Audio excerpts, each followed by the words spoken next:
Black Star Network is here. Hold no punches. I'm real revolutionary right now. Support this man, Black Media. He makes sure that our stories are told. Thank you for being the voice of Black America, Roland. Stay black. I love y'all. All momentum we have now, we have to keep this going. The video looks phenomenal. See, this difference between Black Star Network and Black-owned media and something like CNN. You can't be Black-owned media and be scared. It's time to be smart. Bring your eyeballs home. You dig?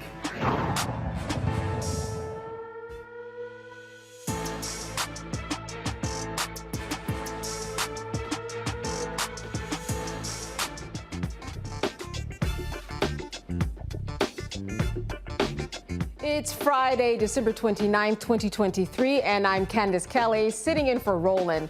Here's what's coming up on Roland Martin Unfiltered, streaming live on the Black Star Network. Since it's the last Friday of the year, we will look at some of the biggest stories in 2023. We'll also preview what we can expect in the new year from Congress, the Supreme Court, and of course the elections. Our own panel will get to throw in their own 2024 predictions. Also, that ought to be interesting. Right now, it's time to bring in the funk on Roland Martin Unfiltered, streaming live on the Black Star Network. Let's go.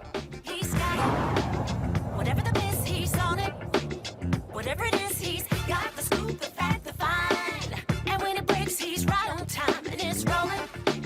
Best believe he's knowing. Putting it down from sports to news to politics. With entertainment just for kicks, he's rolling. It's on Go, Roll, Roll, y'all. It's Roland Martin, rolling with Roland now. He's funky, he's fresh, he's real, the best, you know he's Roland Martin now.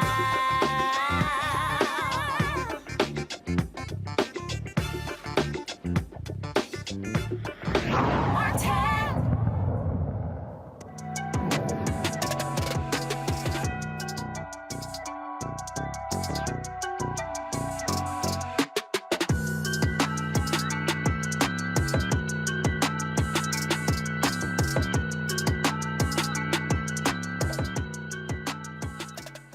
Good evening and welcome to the Roland Martin Unfiltered Year in Review show. My panel for tonight, Michael Imhotep, host of the African History Network show. He's joining us from Detroit, Michigan. And Matt Manning, he's a civil rights attorney, and he joins us from Corpus Christi, Texas.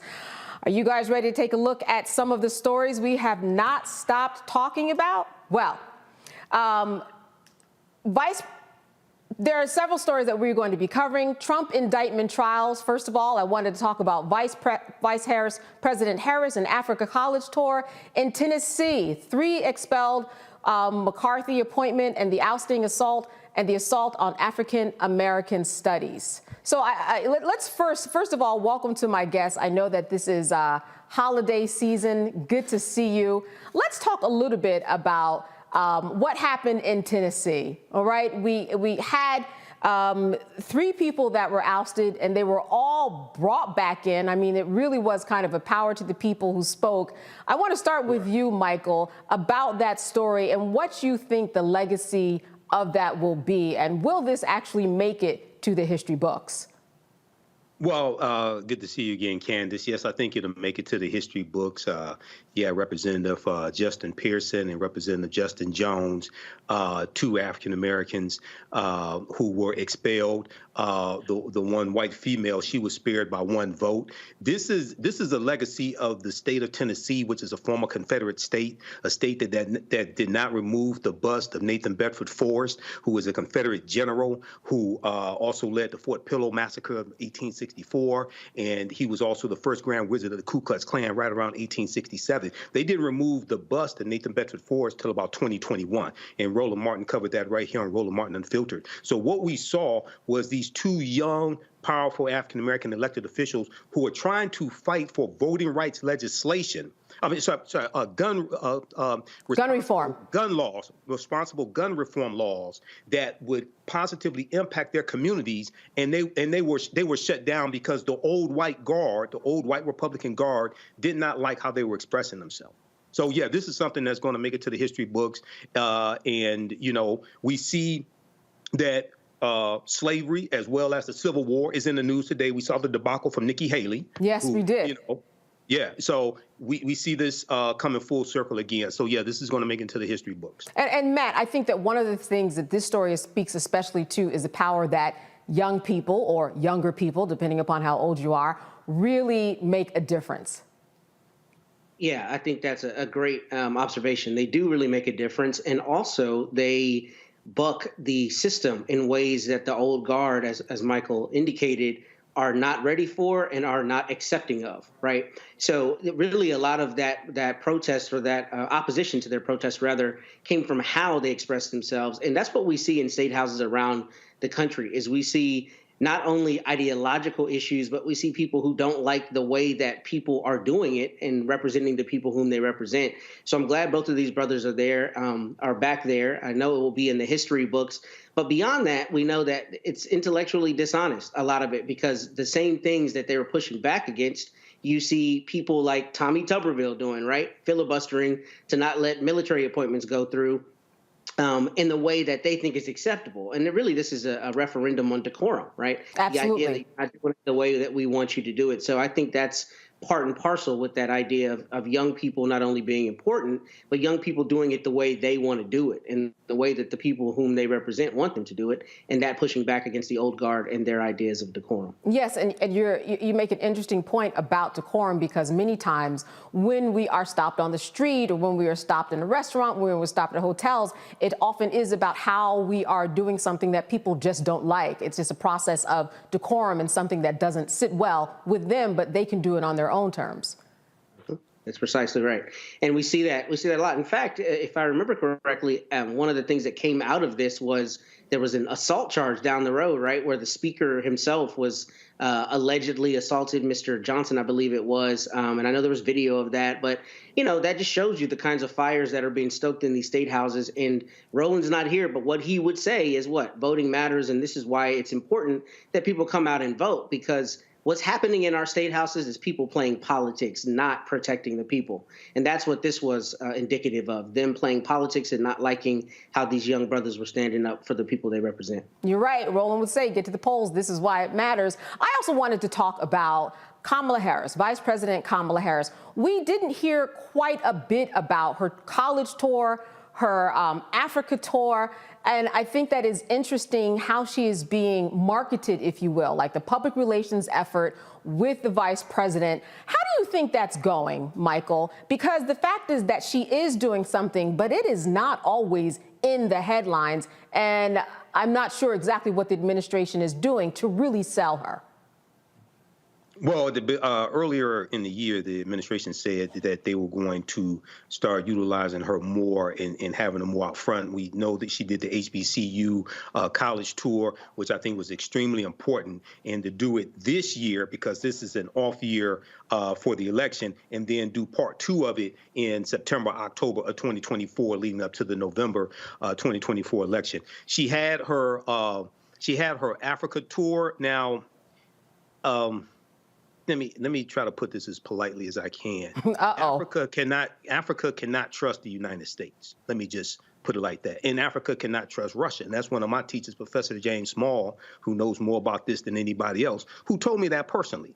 Africa can't trust the U.S. Africa can't trust Russia, or China, for that matter, or China. So she is doing the job of a vice president. But even more importantly, and something that's gotten a little bit of coverage, is that she had, I think it was more tie-breaking votes in the Senate as vice president, because the vice president presides over the Senate based upon the Constitution, than any other vice president. And you would not have had an American Rescue Plan, the $1.9 trillion American Rescue Plan, or the Inflation Reduction Act without her tie-breaking vote. Okay, so she definitely deserves credit for that. You know, Matt, I think it's interesting because when I talk to a lot of people about voting for President Biden, what they're really saying is, I'm voting for Biden, but I am possibly voting for the vice president. I'm wondering what your thoughts are about how she's being presented by the administration, how the media is and is not holding on to some of the things that she has been doing. I don't know. I don't know that I really have a coherent thought on that, because I don't think the administration is countering what the very obvious conversations are about Mr. Biden's age and whether he's fit to be president well, because they should be using someone like Vice President Harris, I think, more robustly. However, if we're honest, I think one of the things that the administration is concerned about is pushing away, middle-class voters who may be in the middle of the road, primarily white voters, by not characterizing her as a radical, right? Not pushing them away, particularly in the age of Trump. I'm imagining that's a lot of their kind of PR strategy. I think that is a failing strategy for two reasons. First, I think she's eminently capable. I mean, obviously, she's not only been a senator, but she's was a district attorney. And if anybody can speak on their feet and speak to people and communicate the administration's policy, it's an attorney, right? I mean, and we've seen her do that, number one. So I think they should use her more robustly there. But number two, I think the more they use her, the more they assert she is not only a part of this team, but she's an indispensable part of this team. And if the reins are in her hands, she's got capable hands.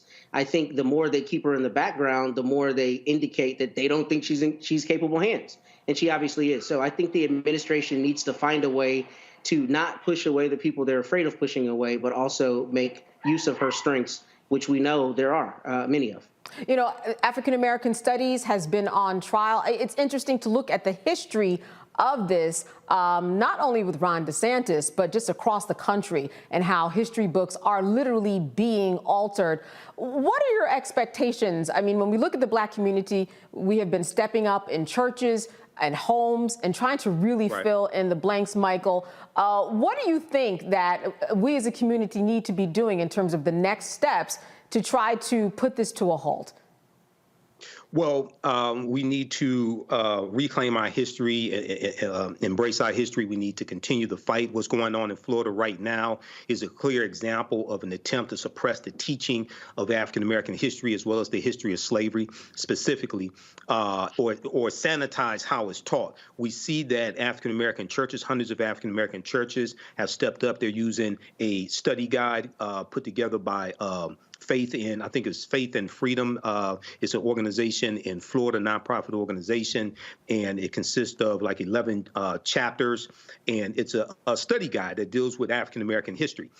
So I did a broadcast about this, and you have them as a direct result of Governor Ron DeSantis and the Florida Department of Education and their social studies standards that were released earlier this year.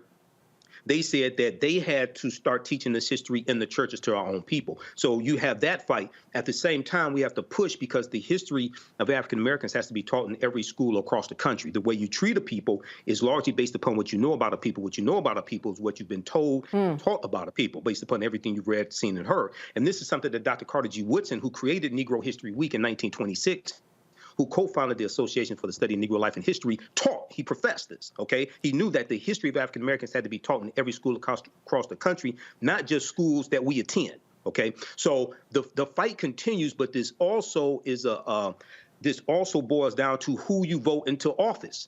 And Governor Ron DeSantis is one of the most disingenuous people, because he has a history degree from Yale University and a law degree from Harvard University. He knows better. He knows better. By the Florida Department of Education. Matt, your thoughts on African American history, where it's going?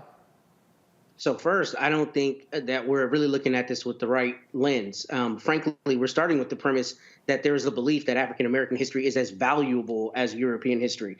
The reality is these people who are trying to suppress it don't think it's as valuable. So one of the first things that I think needs to happen is there needs to be an attack from the standpoint of our children are entitled to learn about their history. Not only this would be valuable to you, but they're entitled to know about it. Michael's 100% right. If my children don't learn about their forebears and the road that they tried, to make their lives easier, then they don't know the fullness of who they are. And what we need to find a way to do is to compel these states and these localities to require the teaching of history. And here's the thing. What we've allowed to happen in this country is a co-opting of the conversation where African-American history is being lumped into this, nebulous, scary wokeness, right? This idea of something that is against the mainstream ethic, if you will. But the reality of it is we're not talking about ideology. We're talking about history. We're talking about the facts of what Black people did and contributed to this country. So not allowing that conversation to be taken askew the way it has been. It's been made an ideological thing, and it's not that. It's a historical thing. And all children, particularly Black children, are greatly detrimented when they don't learn from the ancestors who, trod the road for them. So I think we need to take a legal approach, and I think that legal approach needs to be rooted somewhere likely in equal protection or somewhere as it relates to the right to learn about your history, because that's really what we're seeing them being divested of. Yeah, some good thoughts there. I want to make sure we also go to Trump and his trials. It's not just news story of 2023, but it's going to go into 2024. Certainly, we have a calendar that is filled with trials that actually, Michael, we see that Trump is using as a part of his marketing campaign. He is surging in the polls. It is very interesting that these trials really don't have people thinking any other way. Now we're looking at the Constitution, trying to figure out the rights of the president. What are your thoughts about the president, his trials, and what the ultimate impact could potentially be in the 2024 election? Well, 91 counts, 4 criminal trials. First time in history that a president has been indicted on criminal charges.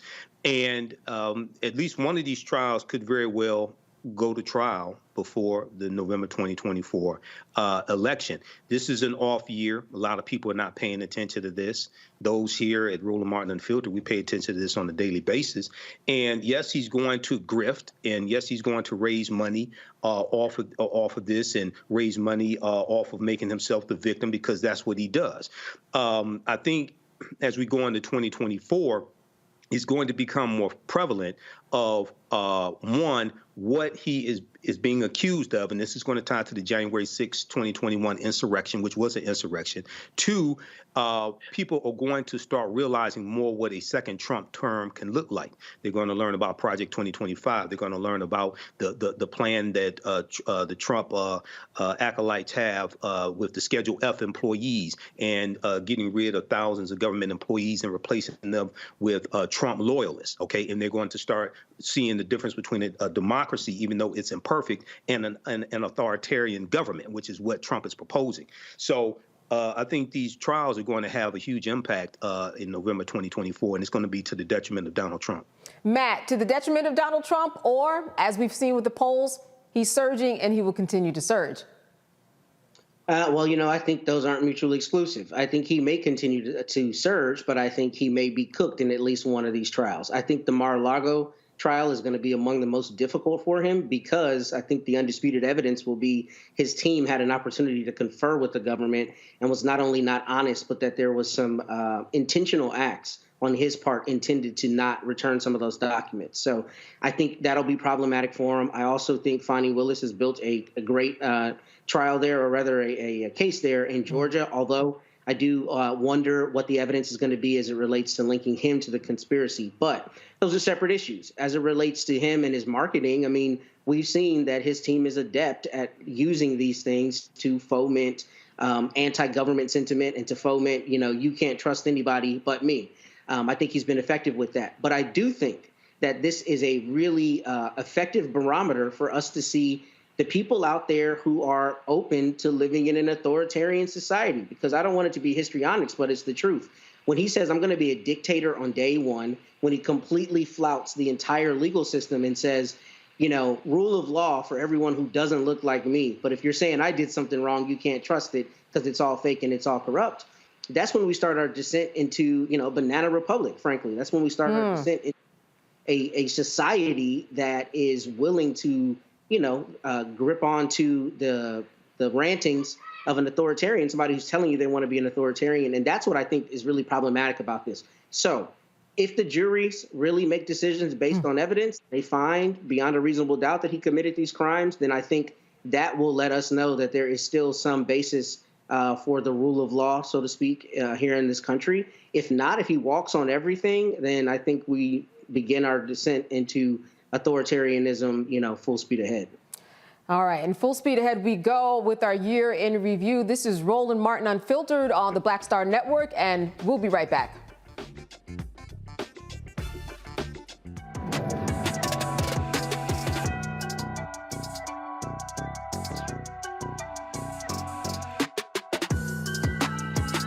A new year for a new you.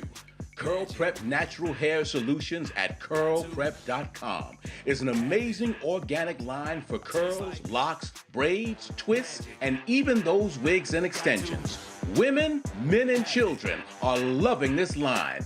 Look at this video and you be the judge. People line up to see this product in action at hair shows, and when they take a seat and try it, they don't believe it's their hair.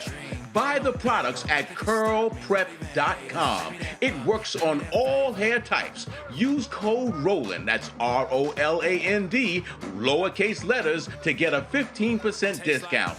Parents, remove the ouch. You will love this system because you can comb the product through your child's hair with your fingers. Seasoned saints are loving the product. It's all at curlprep.com. Use code ROLAND, lowercase letters, to get a 15% discount. You won't believe it's your hair.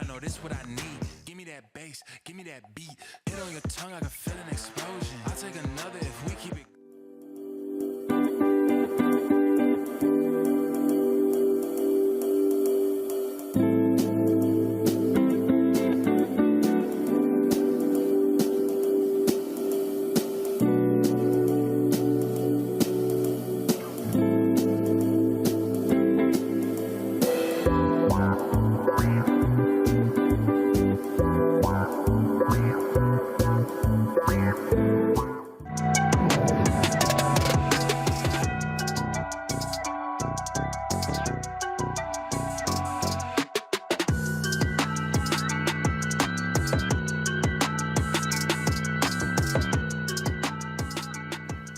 And some other top stories that had us talking in 2023 relating to police brutality in Memphis, Tennessee, the brutal killing of Tyre Nichols. Desmond Mills agreed to plead guilty to federal and state charges.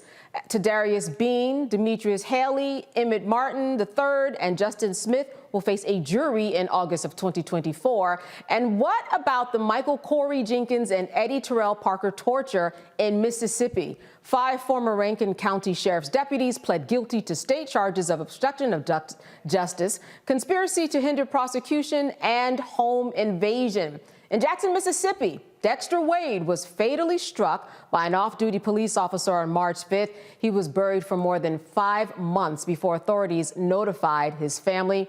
In Alabama, Stephen Perkins was shot and killed outside of his home in the early hours of September 29th by Decatur Police Department officers after an altercation with a tow truck driver. 3 unnamed police officers were fired and 1 was suspended. In Atlanta, Georgia, 62-year-old Johnny Holman Sr. died after being tased by police officer Karen Kimbrough. He was ultimately fired. Now, when we look at all of these cases, it doesn't seem like much changes from year to year. Matt, let me start with you. When you look at these cases, I think the one that certainly got the most attention was Tyre Nichols. And so many people had interesting feelings about this case because it was Black police officers. What do you think the legacy of this case is going to be, especially when it comes to police brutality not being often in the world of just black and white? That's a good question. I think it shows that there is a subset of people and a lot of cops who choose the thin blue line over their own color and over morality, number one. But I think what it's also going to show people is what people have been saying for years. There is so much that happens behind the scenes, behind closed doors, that people have attested to happening to them that we didn't have on video. But what's so crazy about this case to me is that these officers did this not only in broad daylight, but did this somehow not recognizing there was an overhead camera. But that camera caught this situation, this police brutality situation, better than virtually any that we've had in the past, at least to this extent. And what's scary about that is that this is what citizens have dealt with over decades, especially our people over the hundreds of years we've been here, and that people have been saying, man, let me tell you what happened to me. But it wasn't always on video. This shows you that this kind of thing happens from officers that look like you and officers who don't look like you. And I think that that is a terrifying thing, but it is something that buttresses what we've heard for years, that this is the kind of conduct that some officers engage in. And as I say on this show, every time I'm on the show, What bothers me about these cases is that morally, there is absolutely no question that not only should these people rot in jail, but there should be recompense for the families. But the system of doing that is still one that is caught, in the 1800s. It hasn't caught up to modernity in real life. And what we have to do is we have to require that our legislators make it easier for people to vindicate the deprivation of their civil rights, because we can watch these videos and know that what happened is heinous. But when you go to court, it's still climbing Mount Everest to hold somebody accountable. And that shouldn't be the case when we all know the truth of what we're seeing in cases like this. And Michael, it's climbing Mount Everest. And ultimately, when you get to the top, it ultimately goes to the Department of Justice, or often that is what the police departments and attorneys want to happen in terms of the Department of Justice getting involved. But I think that Matt brings up an interesting point in that technology really has changed things. And that's one of the things that people need to keep in mind in order to assure that, unfortunately, it's going to be your word against another person's word. Without these cameras, none of these cases, would have happened. Yeah, absolutely. With the Department of Justice, some of these cases the Department of Justice can bring. This is one of the most heinous cases, so there'll probably be civil rights charges from the Department of Justice. But the Department of Justice can't prosecute every case. Even, they don't have the resources to prosecute every case. What we have seen the Department of Justice do is to restart the patterns and practices investigations into police departments, which basically stopped under the Trump administration under his 2 attorney generals. So that's extremely important. This was a heinous alleged killing here, and I say alleged because they haven't been prosecuted. So you're both attorneys, I have to say alleged. And the fact that this took place in Memphis, Tennessee, where Dr. King was assassinated April 4th, 1968, and there were African-American civil rights workers that fought for African-Americans to be on the police department, and for something like this to happen, this is just a real tragedy. It didn't have to happen. This did not have to happen. OK, if you have to apprehend him, he did get away. There were 2 incidents. He did get away from the first incident. If you have to apprehend him, just apprehend him. Right. OK, why do you have to allegedly have to beat him? OK, so this is just inexcusable. Yeah, there are police departments across the country that are trying to change the tide a little bit, Matt, when it comes to making sure that the community is involved, putting psychologists or people who know how to interact with others on the team. What do you think about these practices of the handful of police departments that have tried new things, and some of them really have had great success, like in Camden and in upstate New York? I think it's mainly lip service. I mean, if we're being honest, I think a lot of it is political. Chiefs of police, especially in large jurisdictions, are politicians more than they are anything else. And a lot of times they'll talk about data and metrics and having a crisis intervention team and all the things that are cutting edge. And I'm glad it's worked anecdotally in a few places. But I think by and large, there's still a culture of us versus them in police departments across the country. And what that culminates in is people being beaten and hurt as a means to the end of, keeping crime at bay, or frankly, as a means to an end of them perpetuating their own crimes. But the reality is what we've seen around the country is a lot of times those chiefs end up being ousted because people don't want that light shown on the department, and they don't want it shown on all of those instances that don't end up being a killing, but are nonetheless deprivations of people's rights. And beyond that, deprivations of people's dignity. The police should theoretically be there to protect you, not in any way to persecute you. And that's what we know happens in a lot of places. And I think a lot of times that data and metrics is a way to hide behind not actually rooting out the culture that is responsible for a lot of these killings and beatings that we see around the country. Michael, I want to turn to the story out of Mississippi, where you did have 2 gentlemen that were tortured in a home. Police officers came in, seemed like just for the fun of it. Then in an interesting twist, Michael, they all pled guilty. What do you make of that? I thought it was so interesting that all of them pled guilty in this day and time when they probably had other options for them, even if the camera did tell a different story. That is often the case.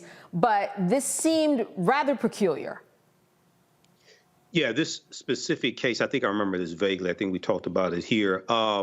The video footage probably revealed what actually happened. So if you have police officers who plead guilty, it's probably because they know that there's incriminating evidence against them. Okay, and if they plead guilty, they can get a better deal. Usually they can get a better deal than if they're found guilty in court. Okay, once again, this is Mississippi.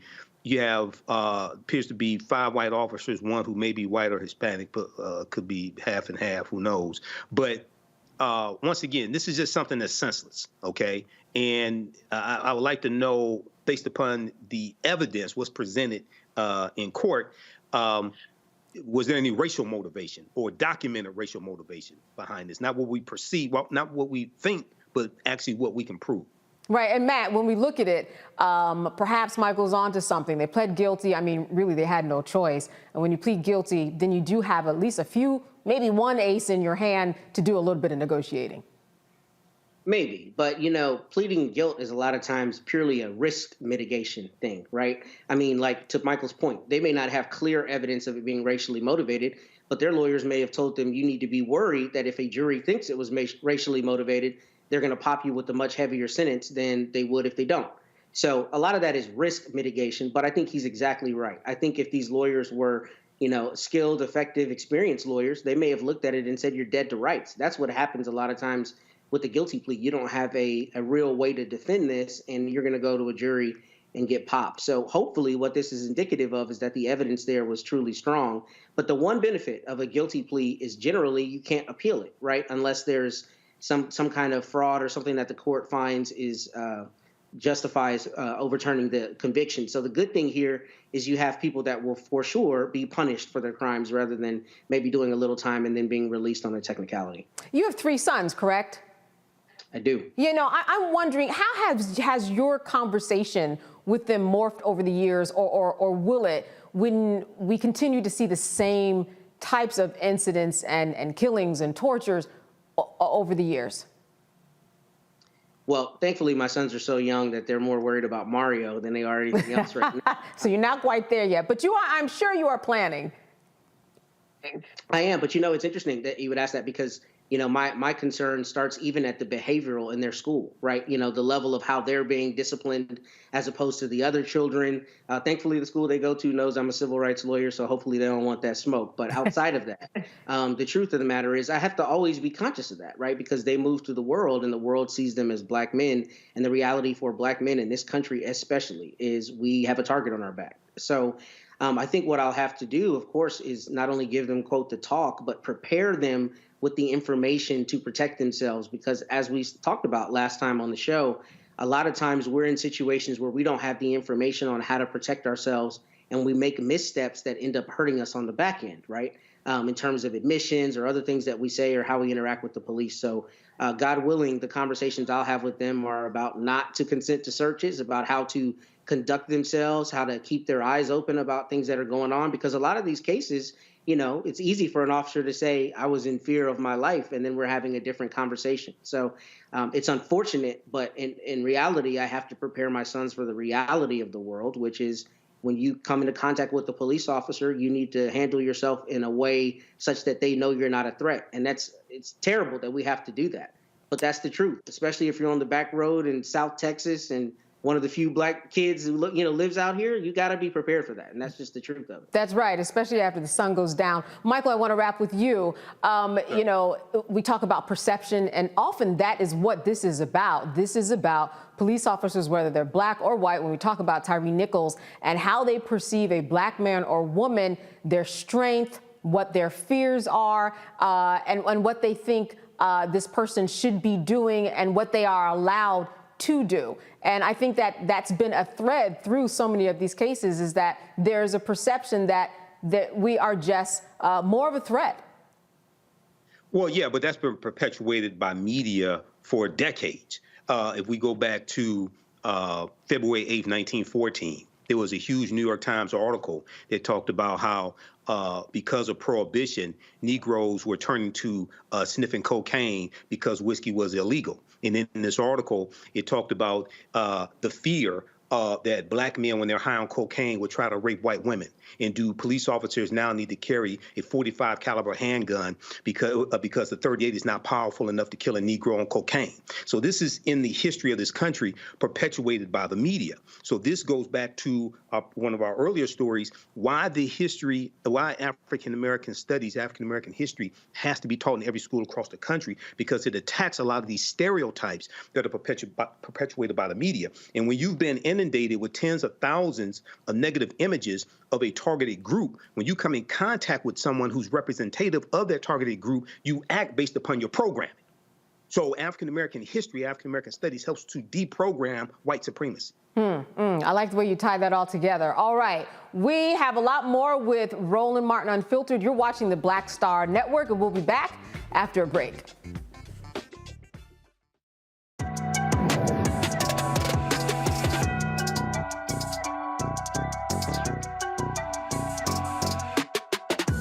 Grow your business or career with Grow with Google's wide range of online courses, digital training, and tools.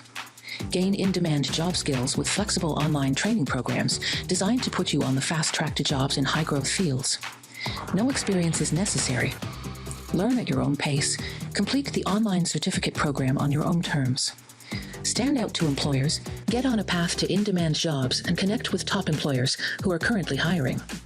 Take one professional career certificate program or all 6. Earn a Google Career Certificate to prepare for a job in a high-growth field like data analytics, project management, UX design, cybersecurity, and more. All professional career certificate programs must be completed by December 31st, 2024. Scan the QR code to complete the application. There are 1,000 scholarships available. Grow with Google and J. Hood and Associates. Be job ready and qualify for in-demand jobs. Don't you think it's time to get wealthy? I'm Deborah Owens, America's Wealth Coach, and my new show on the Black Star Network focuses on the things your financial advisor or bank isn't telling you. So watch Get Wealthy on the Black Star Network.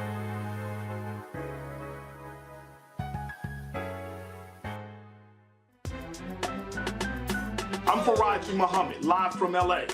And this is The Culture. The Culture is a two-way conversation. You and me. We talk about the stories, politics, the good, the bad, and the downright ugly. So join our community every day at 3 p.m. Eastern and let your voice be heard. Hey, we're all in this together. So let's talk about it and see what kind of trouble we can get into. It's The Culture, weekdays at 3, only on the Black Star Network.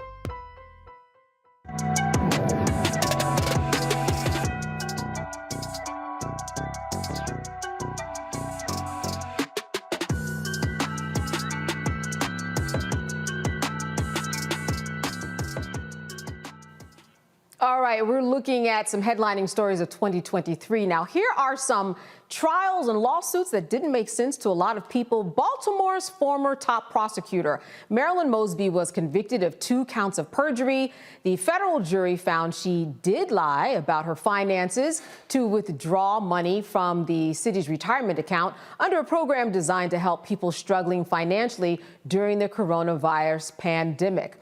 And of course, the Elijah McClain trials. Remember this? Paramedics Peter Sachuniak, and Jeremy Cooper and Randy Rodema were convicted of contributing to Elijah's death. Jason Rosenblatt and Nathan Woodyard were acquitted of all of the charges. Meanwhile, in Kentucky, former Louisville officer Brett Hankinson will be tried for a second time in a federal court for his role in the 2020 death of Breonna Taylor. In November, there was a mistrial, and he was acquitted in 2022 on state charges. And black teen Ralph Yarl, remember, he was shot by Andrew Lester on April 13th. He was the one who accidentally went to the wrong address to pick up his siblings. Lester is charged with 1 count of felony assault in the first degree and 1 count of armed criminal action. And we can't forget about Carlee Russell. Remember her? She was convicted for faking her July 13th kidnapping, admitting she was not abducted from the side of an Alabama highway, where when she said she stopped to check on a toddler who was walking alone. Well, gentlemen, let's just go backwards. Let's start with Carlee. Lesson learned there in terms of listening to facts and really understanding what makes sense in a story. You do have to pay attention. And I think that once people heard that story, a lot of people were questioning it. Were they not, Michael? Some people were questioning, other people were riding with her because they wanted to believe her. Now, you know, this is an African-American woman who is clearly has some problems that she probably needs some therapy or something like that. But, you know, some of us, another story that ties right to this, yes, that's something similar, is Tyler Perry buying BET. People couldn't figure that out either. True. People, Tyler Perry didn't buy BET, and I laid out the facts why. Here we saw all these different holes in her story as they laid out a detailed timeline of what happened. So it's like it's not. I think some people have OJ residue, right? If you don't believe, if you say he did it, then all of a sudden you're a sellout or something like that. It's like sometimes black people lie. I'm just saying. Sometimes they do for whatever reason. Right. And, you know, Matt, I think there was the will of a lot of people to really want to believe her. But again, I think after a while, once people started thinking about all of the details, again, we want to give people a chance. But it did unravel after about a weekend, I think. And I'm not sure how you felt about that, Matt. What were your thoughts? So I'm suppressing the smile first because you took a hard right on this segment. I did not see Carly Russell coming at the end of this. All jokes aside, you know, it's interesting, right? Because it shows the nexus of what we should be doing, which is supporting survivors and victims and believing their account of what happened to them, but with the requisite amount of not skepticism, but the requisite amount of evaluation. Because I think both things can be true. There are a lot of stories of survivors and victims who don't tell what happened to them for 10, 20 years, and it's nonetheless the truth, right? So we should give some level of credence to it. But I struggle sometimes as a lawyer because my job is to not only compile, but to also evaluate evidence. And I think what happened in this case is it shows you how quickly things can go in the media and how quickly they can just kind of be a firestorm when the truth is much further from what's being reported than is what's being reported. So this is a strange case. I've always thought it was strange. Clearly, you know, there are some things behind the scenes that we don't know about, likely related to her mental health. But I will say that it's good that what I saw, especially from the Black community, is people trying to support this sister and her family. And I would rather us try to support someone and be wrong at the end, right? Yes. Than say we don't believe them and then find out they were telling the truth. And it's a difficult tightrope to walk. I mean, I think to be credible, we have to evaluate evidence and the weight of that evidence. But I also think we have to recognize that there is a lot of strength and courage required to come forward. And sometimes people don't find that immediately. And when they do, we should support them, but also give space to evaluate the evidence. And I think this is a good example of that. We stood behind her. And then once we learned that what she said wasn't true, then we evaluated that evidence and we move on. Yes, and if people didn't stand behind her, it would be a very bad precedent, and that would prevent people from coming forth because then you think that people just won't believe you. And as you both have said, Michael, this really was a case that had to do probably with mental health and a lot of moving parts behind the scenes, as Matt put it, that we just didn't know about, Michael.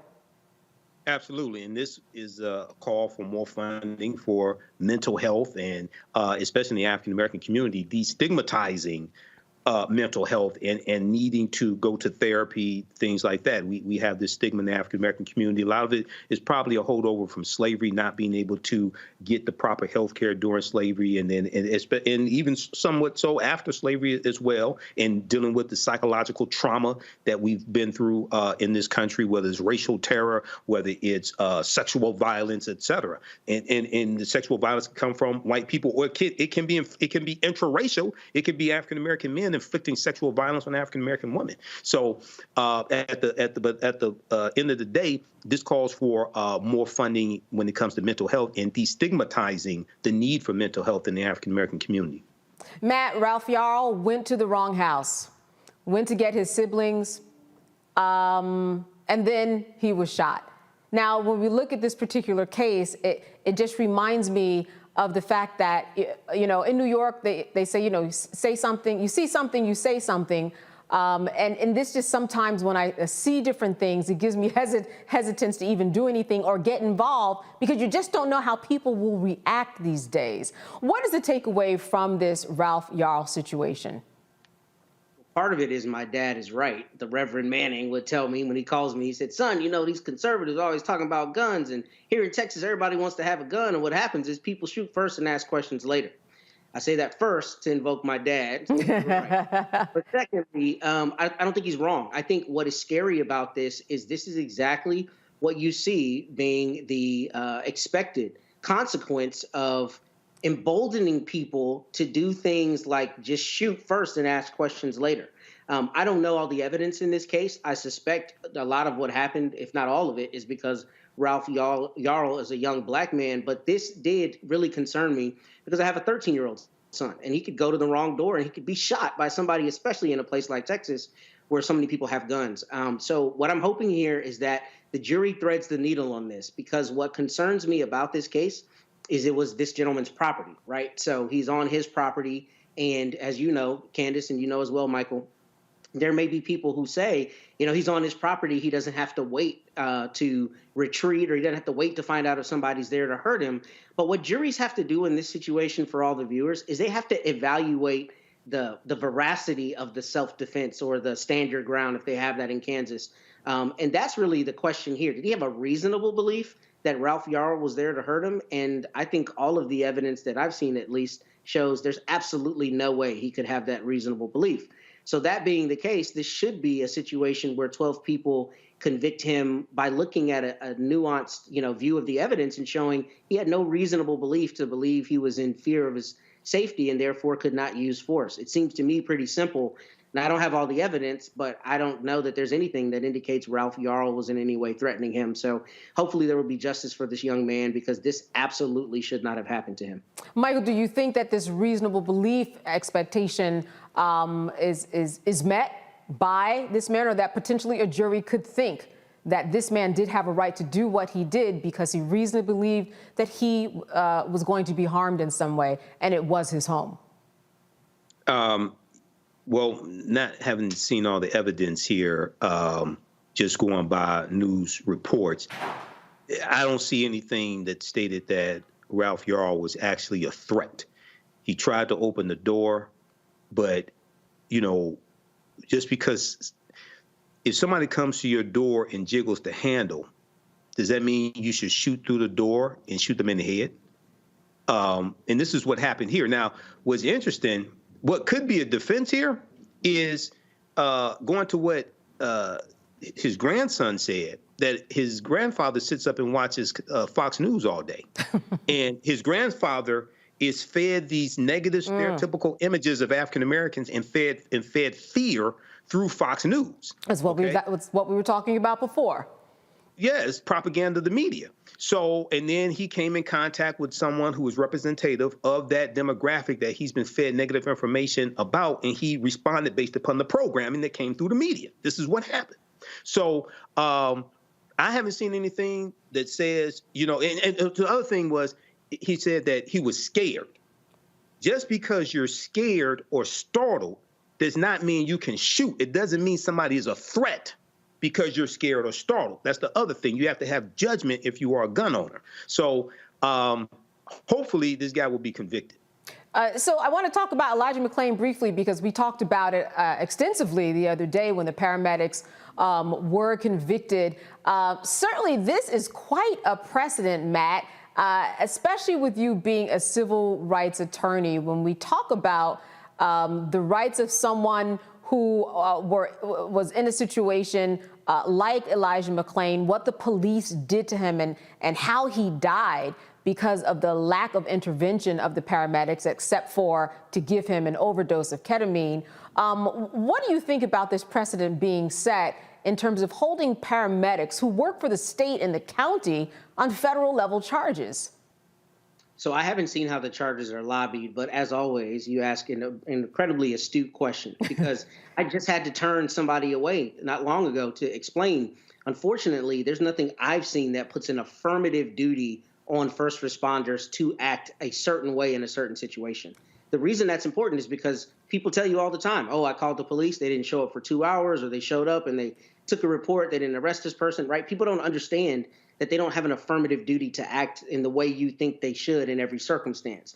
This actually bucks that precedent, and I think sets a good precedent provided it's something that can be sustained by the courts in terms of setting the standard of proof for that. And what I basically mean is, paramedics are medical professionals, right? So when they come to a scene, they should have autonomy on deciding whether to do one thing versus another thing because they have the medical training requisite for that. However, where a jury determines that they have not met their duty to the person that they're treating by virtue of inaction, I think that sets a very important precedent. Because like with anything else, like we see with doctors in the hospital setting, there are times where racism causes medical professionals to not render medical care because they either don't believe the person is saying that they're in pain and that pain is truthful, or for some other reason they have a bias that doesn't allow them to treat them the same way they might a white person or person of a different group, right? So this sets a very important precedent because it says if you're a first responder and you have an affirmative duty to respond, then you functionally have an affirmative duty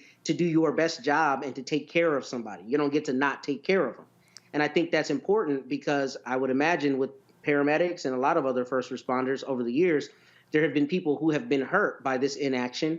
And you generally, at least I haven't seen, where you sue a paramedic for that the same way you might a doctor in a hospital setting for medical malpractice. So I think this is important to set that precedent. I do think it, however, needs to have the limits of courts looking at it and setting a standard of proof that allows us to be sustainable and hold up on appeal. A lot of interesting points there, but really an examination of the fiduciary responsibility of a paramedic.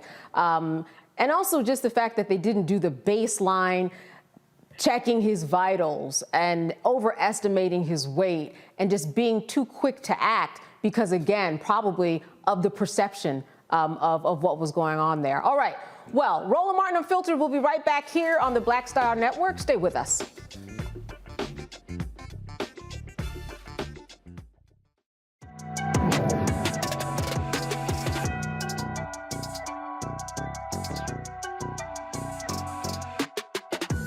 Next on the Black Table with me, Greg Carr, the enigma of Supreme Court Justice Clarence Thomas. What really makes him tick? And what forces shaped his view of the world, the country, and Black America? The answer, I'm pretty sure, will shock you. And he says, people think that I'm anachronistic. I am. I want to go backwards in time in order to move us forward into the future. He's very upfront about this. We'll talk to Corey Robin, the man who wrote the book that reveals it all. That's next on the Black Table, only on the Black Star Network. A new year for a new you. Curl Prep Natural Hair Solutions at curlprep.com is an amazing organic line for curls, locks, braids, twists, and even those wigs and extensions. Women, men, and children are loving this line. Look at this video and you be the judge. People line up to see this product in action at hair shows, and when they take a seat and try it, they don't believe it's their hair. Buy the products at curlprep.com. It works on all hair types. Use code ROLAND, that's ROLAND, lowercase letters, to get a 15% discount. Parents, remove the ouch. You will love this system because you can comb the product through your child's hair with your fingers. Seasoned saints are loving the product. It's all at curlprep.com. Use code ROLAND, lowercase letters, to get a 15% discount. You won't believe it's your hair.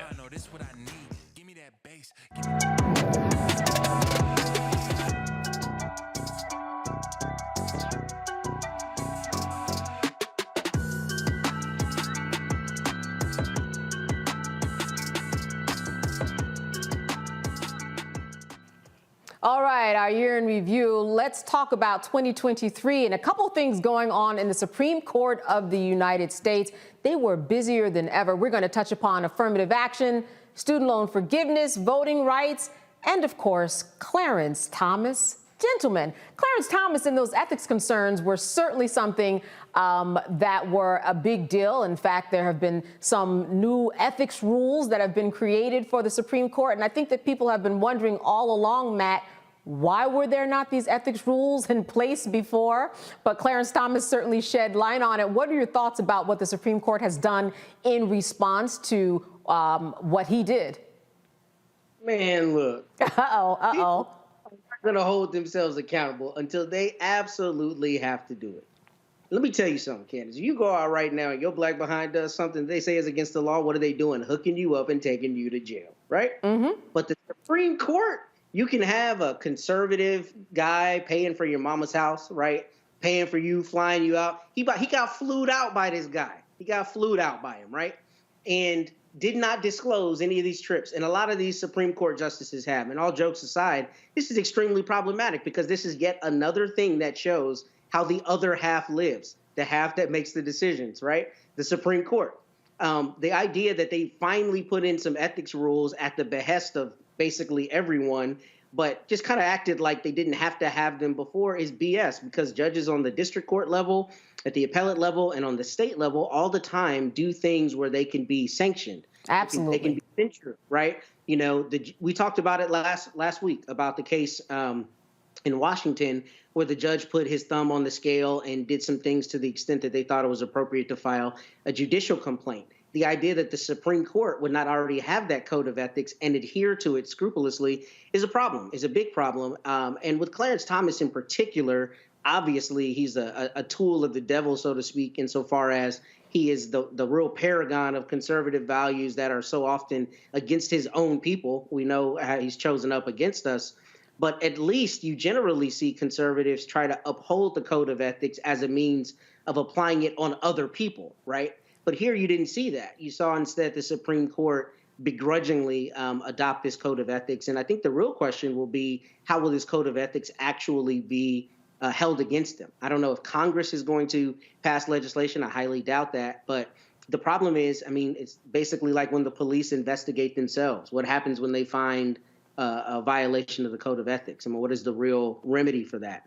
I think that remains to be seen. Absolutely. I mean, Michael, who's in charge to oversee the Supreme Court of the land in this process? But I think somewhere Clarence Thomas did get the message that, well, I violated some ethics and things changed because of things that he did. I think he got the message. Yeah, I think he's starting to get the message. I don't know if he's going to recuse himself from when it goes to the U.S. Supreme Court, whether Donald Trump can be on the ballot. I don't expect them to show any integrity there and recuse himself from that case. But the real question is, based upon my knowledge of the new ethics regulations or ethics standards that the Supreme Court came up with, how do you enforce it? Which body enforces it? So I don't think there is a body to enforce it at this point.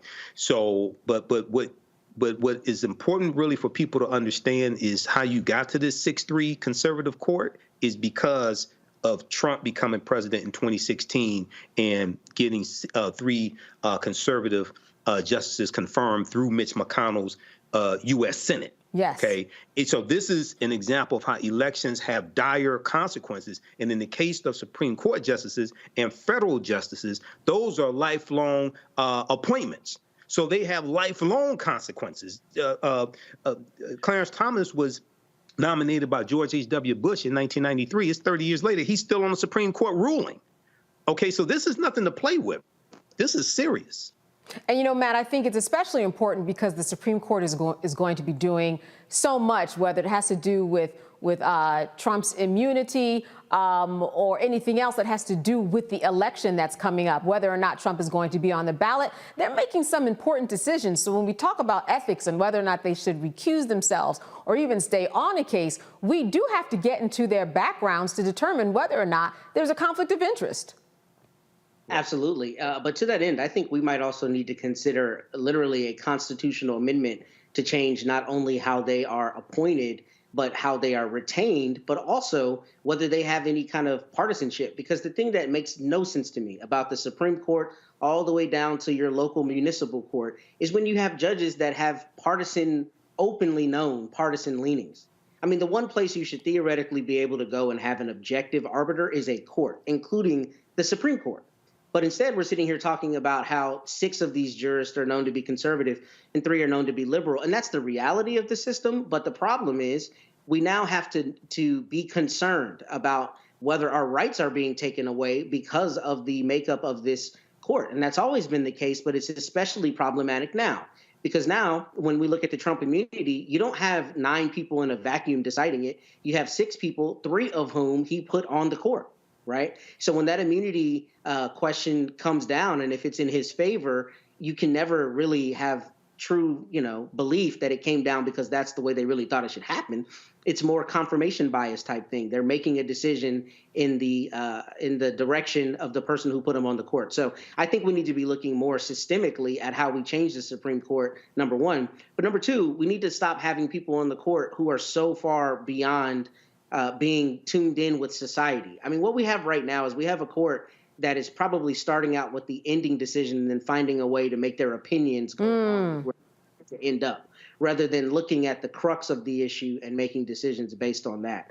And I think that's the concern we have going forward as it relates to ethics and just in general, the way they're doing their jobs. I think we have a real issue in this country with our Supreme Court, because if we believe it can be bought and sold, then we can't have any real faith in the opinions that they're putting out. Right. And when it comes to the Supreme Court making the decision as to what cases they even listen to, they get about 8,000 to 9,000 cases each year that come before them that they have to go through a process to determine what are we even going to hear. So we know that this whole 6-3 number in the breakdown, as you said, who knows where they are not starting backwards to get to the other way, and even determining what cases they will even listen to. So the Supreme Court is always a very interesting study. Also an interesting study when it comes to student loan forgiveness. Now, Matt, I want to start with you. I don't know if you had student loans or not, but I know I had them for law school. I know I had them for grad school. They were forgiven, though, before all of this Biden stuff, so I was a lucky one. But, it is a big deal, these student loans, and how they change people's lives, literally. People are really living check to check sometimes because of the amount of loans that they are paying. Biden did forgive over $130 billion of student loans, and, it trickled down a little bit. But what are your thoughts about the Supreme Court and what Biden did and kind of their back and forth, because ultimately it has an effect on the economy? Yeah, it has a huge effect on the economy. I do still, unfortunately, have student loans. And ironically, I thought about paying them today. Until they are gone. But in any event, I think that's a good question. And the reason I think it's a good question is because we in this country are having different conversations depending on the generation we're a part of and the reality as the way we see it. And the truth of the matter is, yes, student loans are an agreement that you make with the government. But student loans are also a huge benefit to the country as a whole, because the more educated the populace, the better we compete on the global scale, right? And in the global markets. So it's a benefit. And the long and short of it is, the Supreme Court making decisions on whether Mr. Biden had the executive authority to issue, forgiveness for the student loans is something that's kind of what I'm getting at, is just the idea that I think a lot of times they start with the end goal in mind and they work towards that end goal rather than really working through the legal issue. But I do think it's interesting that we're talking about executive authority, because if Mr. Trump gets reelected, we are going to see the bounds of executive authority pushed out as far as they have ever been pushed out. And I think what will happen is you'll have some disingenuousness from the Supreme Court and from his party if he becomes the president again, where they're saying, well, it's okay if he did it. Now, Biden couldn't do it before for these reasons, but now we're okay with it happening. And I think if we have a Supreme Court that we think is bought and sold or is doing the bidding of the homies that put them there, I think we're going to have real concerns about the effect that has on our pocketbooks and the effect that it has on us keeping our rights, because the reality is our rights are being eroded before our very eyes by this court who seems to keep knocking them down. Michael, there was a real tug of war here. I mean, they went back and forth. At one point, people thought that their loans were forgiven, and then the Supreme Court stepped in and said, no, they're not. They went back and forth, Michael. I think that ultimately this is a campaign issue at the end of the day. What are your thoughts? Yes, it's a campaign issue, and Republicans, generally speaking, don't support student loan forgiveness. Now, some of them supported forgiving the Paycheck Protection loans. Some of them supported forgiving those and got tens of thousands of dollars, in some cases over $1 million. But when it comes to student loan debt, and there's close to $2 trillion in student loan debt out, African-American women hold about 2/3 of that student loan debt. With this here, once again, this is the 6-3 conservative Supreme Court coming to kick us in the behind. This one executive order from President Joe Biden would have moved 500,000 African-American families from a negative net worth to a positive net worth.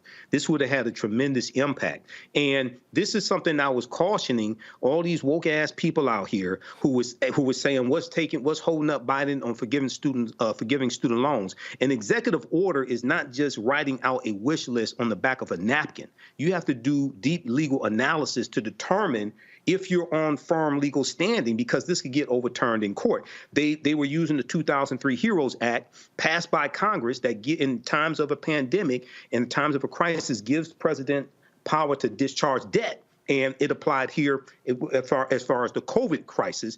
But this 6-3 conservative Supreme Court saw differently. So you're going to have to come back with legislation in the 119th Congress after the 2024 election to address this issue. All right, I want to end this segment by talking about voting rights. I mean, I think the bottom line, gentlemen, is people have to get to the polls. We have hundreds of cases across the country that have been brought that have negatively affect various voting districts that have to do with the Black community. The Republicans are in full force changing. What are your thoughts about this story that we will be talking about and have been talking about since the Voting Rights Act? So what do you think in terms of this particular topic and it being in the headlining news? I'll start with you, Matt. I think it's I'm too excited to jump in. I'm ready. Yeah. I think it's right. I mean, that's what they're doing in state legislatures around the country. That's what they've been doing forever. Gerrymandering, drawing these maps, trying to draw them as fruitfully for them as possible and cutting people out. And the reality is voting is the way we get to participate in the democracy, right? But beyond that, voting, if you cook the books, then you win. That's ultimately what it is. And the courts, I think, have not been as clear as they should have been on this is very clearly a violation of Section 2 of the Voting Rights Act, or this is not. But the larger idea is it's very clear what's being done in these state legislatures, and not even in the state, on the city level. For instance, in the city of Miami, they had a big fight about this just this last electoral cycle, where people are being cut out of the process, and that's very obviously what's happening. But the way the law is written, they either don't have the requisite evidence or the courts are finding they don't have the requisite evidence. So what needs to happen is the legislators who are engaging in this need to be voted out en masse in a larger scale so that there's some actual political danger for cutting people out of the process. And, you know, that's easier said than done, but that's ultimately what has to happen. And if I can harken back to one thing from before, one of the issues with student loans is the fact that college costs are getting out of control as well. Absolutely. We talk about student loans in a vacuum, and yes, there are times where they're predatory. There are times where people take them out and they shouldn't, and they're not responsible. We can't act like that isn't possible. But it's also very true that in a lot of places, the cost to go to college has skyrocketed. And the way people, middle-class Americans, are going to be able to go to school is taking out loans. That's the reality of it. So until we see it as a systemic and a societal issue for having an educated populace, we're going to continue to have this asinine conversation. And before we go to break, I will say this, that I know that during the coronavirus, when everybody was inside and they were taking their courses online, as young people sat in their rooms at home or in their dorms, parents and students did have to ask, what exactly are we paying for? Because we are getting the same education, and I'm sitting right here in the room, I'm paying the same. It's not like those costs of colleges were reduced by anything. I mean, sometimes they forgave a few student fees, but I think that that was a really big question. What are you actually paying for in college, and why are there such skyrocketing prices? All right, we're going to have more of Roland Martin Unfiltered on the Black Star Network. We'll be right back after a break.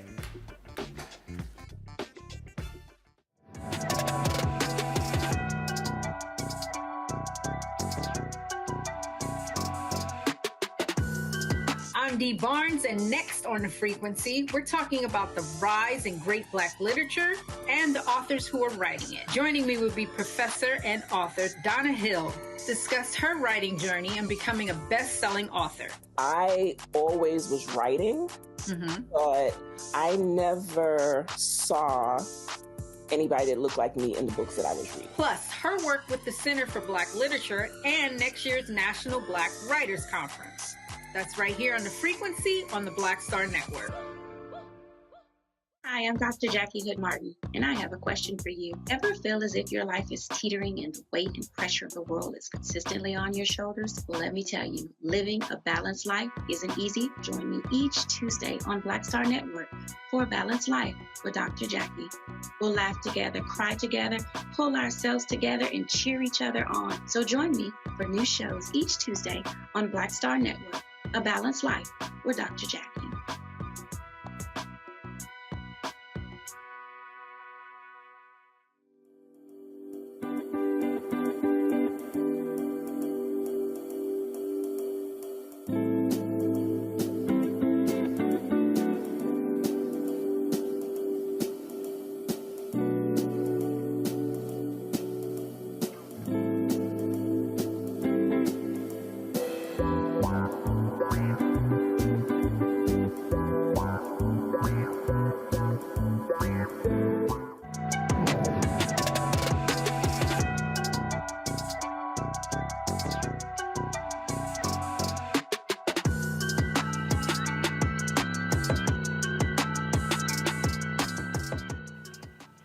All right, now on to some stories having to do with sports for 2023 that everybody was talking about.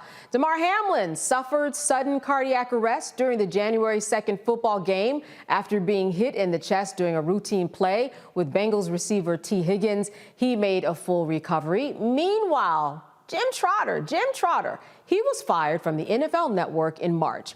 He believes he was fired for publicly questioning Commissioner Roger Goodell about the absence of black senior managers in the NFL media newsroom and on the news desk. He has filed a racial discrimination lawsuit, as well as he should have. And let's talk about Fisk Gymnastics, because Fisk University made history this year by becoming the first HBCU gymnastics team to compete at the NCAA level. The Fisk Lady Bulldogs are now in direct competition with more established teams, including previous NCAA champions, Oklahoma, Michigan, and UCLA. That's really something else, right? I mean, when we talk about what an HBCU has to do, Michael, in terms of getting into the field of a certain sport, that is no small feat. And gymnastics is not something, listen, we are big, I'm speaking about black women especially, we are big in the world of sports of gymnastics. But a lot of people don't get to have that exposure when they're young. It's an expensive sport. It takes a lot of time. And this is just an amazing story that they were able to do this and have been doing it successfully. Yeah, you know, this is something great. This is going into a different area that you don't traditionally see HBCUs in. We know we have Simone Biles, who's at the top of women's gymnastics, but African Americans at the top of gymnastics, a lot of times, especially in the Olympics, they're you know, it's a lot less of the real prominent ones. When I was a kid, I took gymnastics class at the YMCA here in Detroit, took tumbling and things like that. I worked with the rings. I never got to the horse. I always wanted to do the horse. Michael, I want to see you on the rings. Do you have pictures? I want to see you tumbling. I was like 7, 8 years old, you know, but yeah, I did that when I was a kid. But so this is, I think, something really important, and it's breaking down barriers. And one of I think gymnastics is also related to being a ballerina, because historically, African-American women have been attacked for their body type, their body structure, and their body structure wasn't designed for to be a ballerina. If you look at usually the gymnasts are very short, very thin. Okay, well, African-American women oftentimes come with different types of body types. So they're dispelling a lot of these myths also. Absolutely, absolutely. And Matt, I think it's great. I understand that one of the young women, she had accepted, made an acceptance to another college, but then she changed her mind when she found out that Fisk was going to have this offering. And I think that it says something about her wanting to be in an arena surrounded by people that look like her. Absolutely. And if I'm correct, you're a Howardite like me. So you know the value of that, right? You know how much that empowers you not only to be somewhere where everyone looks like you, but somewhere where everyone is setting the standard in what they do.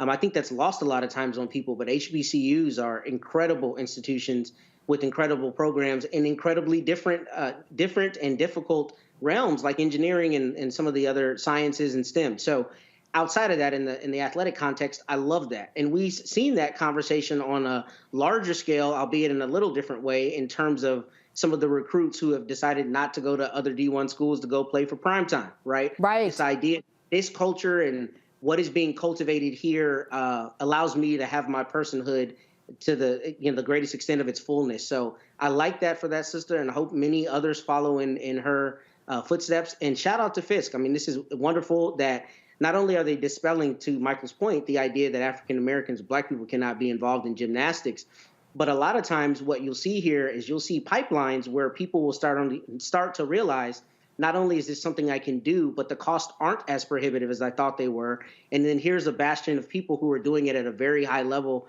from whom I can learn. So hopefully Fisk kind of sets ablaze other schools to do the same thing, not only in the gymnastic context, but in others. And in fact, you know, there's precedent for this because in my time at Howard, we had a lacrosse team, us and Morgan State.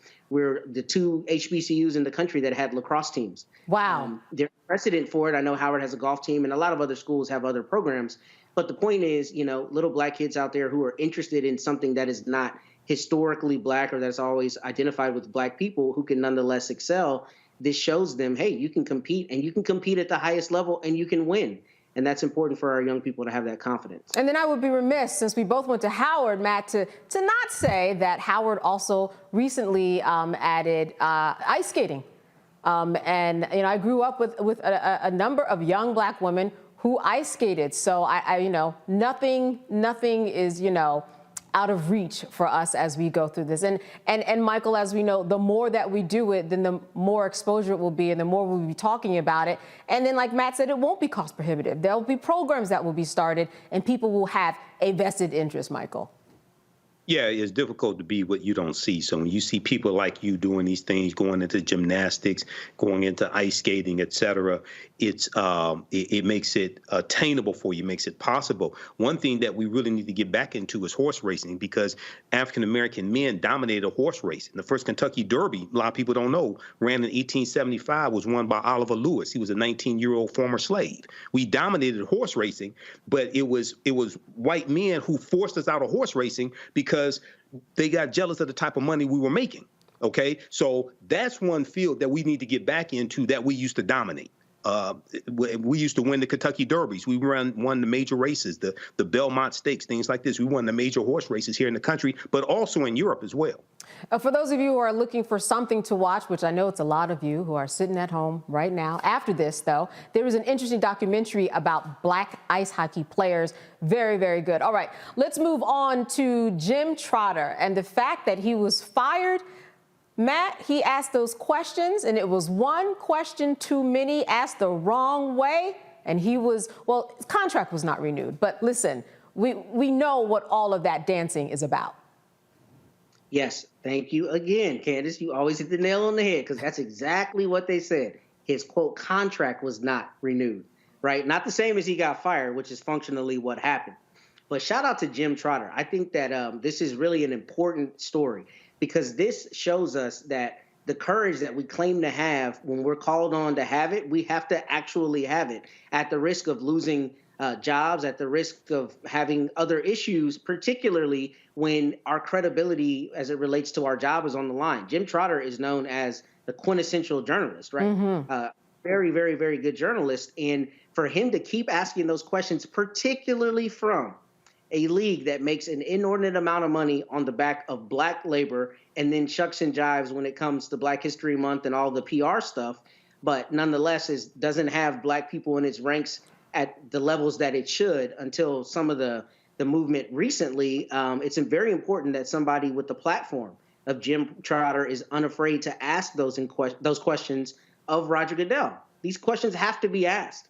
And I'm glad that he did. And God willing, you know, he'll be much greater on the back end for it. But this goes to the idea that if you don't stay in the lane they often want you to stay in, then they will take you out of the race completely by saying your contract wasn't renewed or we went in a different direction when functionally he got fired for being real and asking the questions that needed to be asked. Right, and asking the questions that he was getting paid to do. because that is an issue, as we all know, in the NFL and across a lot of sports where most of the people are people of color. This civil rights lawsuit, Michael, that he filed, I mean, this really speaks to not just what's going on with him, but also what goes on in the world of media, as you've touched upon throughout the evening, that you have to have people in certain positions in order to put the right stories out there, or the true stories out there, or better stories out there, so that people can get a fuller picture of the world that we live in. Yeah, absolutely. And Jim Trotter was doing not just what he was paid to do, but he's doing what he should do as an African-American man who covers the NFL. This is what he should do. The NFL is about 68 to 70% African-American, depending upon which year it is. And here he has a chance to ask NFL Commissioner Roger Goodell this question, okay? So he was absolutely correct. What his contract not being renewed shows the real lack of commitment that this whole organization has to African Americans. And some people say NFL means not for long, because the average career in the NFL is about 3.5, 3.6 seasons. But what's missing from this conversation, I would say, is where is Jay-Z? Where's Jigga? Because Jigga was brought into the house by Roger Goodell to cut a deal with the NFL to direct the halftime show for the Super Bowl, to put out inspirational music and bring artists on to put out inspirational music, things like this. And Jigga said this was the next step in Colin Kaepernick's protest. But, and remember, a few years ago, Jigga put out the call for top entertainers not to perform at the Super Bowl halftime show. That's right. Then this past Super Bowl, who performed? Rihanna, because he was brought into the house. They cut a backroom deal to cut Colin Kaepernick out. So has Jay-Z spoke up about Jim Trotter's contract not being renewed and why it wasn't renewed? So I just find all this, very interesting when things like this happen out and people stay silent. And you know what? Sometimes the silence can be misinterpreted. You never know what's going on behind the scenes. And sometimes, because we know how people get the story wrong, when they rejudge the story, rewrite the story, they just don't get the story right. So sometimes you do stay quiet behind the scenes, but I do not know for sure. I will say that. Matt, I wanted to turn it over to you because, listen, this is a civil rights case. And we do have the question of the contract not being renewed. But in your estimation, is that a strong defense that, well, we just weren't renewing his contract? It seems to me like he's got a lot else on his side to make his case. Well, unfortunately, I haven't read the lawsuit, so I don't know the nature of how he's prosecuting it. Is he bringing it from the standpoint of saying he was fired because he was using the First Amendment? What is the crux of it? I honestly don't know. I haven't seen that. Well, he's saying racial discrimination, and because of who he was, the position that he was in, and the types of questions that he was asking, that caused them to fire, to make a change in his status as a worker there for NFL Media. Gotcha. Appreciate the clarification. Yeah, in that respect, I think that, if that's the reason that he's prosecuting the lawsuit, then I think there's going to be a lot of evidence toward that, particularly because I think Michael said it earlier and you said it. Not only was he asking the questions that he should ask, he was asking the questions he was being paid to ask, right? So unless they've got some kind of cause or something that would show that Jim Trotter wasn't doing his job, then it's very obvious that there's a subterfuge going on here. And that is, hey, you're putting the big man, Roger Goodell, on the chopping block of asking questions about diversity, and we don't want you to go as far as you're going. And here's the thing. We're not talking about a journalist that has a checkered past, who's made up sources or has some, credibility issue in the background, which is what they normally do. That's right. You're talking about someone who's considered the highest level at his job. So that's a subterfuge. That's what they use. Like you said, they rejudge the story to make it sound a certain way. But from an employment standpoint, obviously, that'll be dependent on his contract, what the contract says, how it's written, and all of that. But I suspect what will probably happen is you'll see an out-of-court settlement because if Jim Trotter, has the evidence that he probably has, the NFL isn't going to want those depositions. They're not going to want Roger Goodell and whoever the head of marketing is under oath having to testify about, why they let Jim Trotter go. Right. And put all that on record and get all the ugliness out there on record like they did with that email scandal. I think one of the things, too, that speaks to what's going on here is that you said it. If he did have a checkered past, we would have heard about it. if there was a problem with the way that he was reporting, we would have heard about it. But I think what also works in his favor is that he is just one of the few, and I'm not sure of the numbers, but there are not a lot of people in the African Americans in the NFL media newsroom.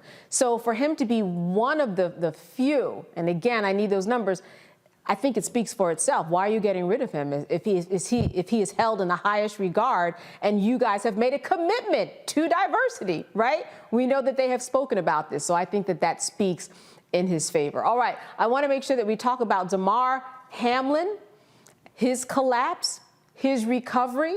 I mean, I think it pulled people together. I think that definitely was something that people were talking about, Michael.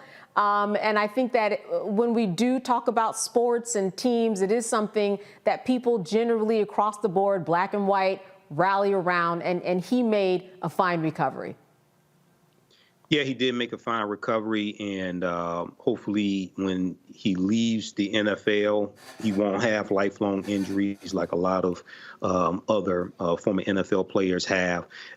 This shocked everybody. This shocked the players on the field. Some of them were crying because, you know, some of them realize you're going to get injured, but you don't want to lose your life playing this game.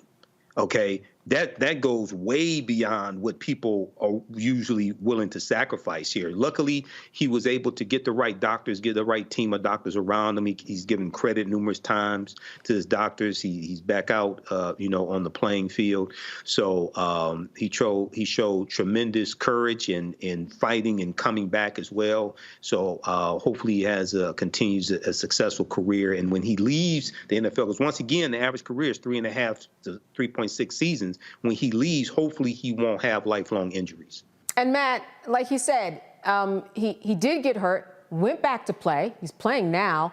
It does bring up an interesting question about the protection that football players have when they do retire. You're playing a sport where every day that you put yourself out there, you could get hurt, or you could have a concussion, or you could have a life-altering injury that just takes you off of the field. I think that this opened up a lot of discussion about players, what happens to them on the field, and how we actually take care of them. I think you were exactly right. And to that end, I think what's really important about this is we have to be honest. When we talk about professional athletes, these are our modern day gladiators, right? We watch people who are much stronger and faster and taller and bigger than we are and ever will be compete at a level we cannot compete at, obviously. The reason I mention that as a precursor is because a lot of times when we talk about athletes, we don't talk about them as humans. We talk about them as these objects who produce, what we want to watch as a game. We don't think about them as people that have families. Sometimes the NFL might do a puff piece, but ultimately, just generally speaking, we don't talk about athletes with the intelligence that we know that they have, with the business acumen a lot of them have. And here, I think what was important about this story is that, one, it was presented just from a standpoint of humanity. Here's a young man who had a very unfortunate health issue, and thankfully he triumphed over that.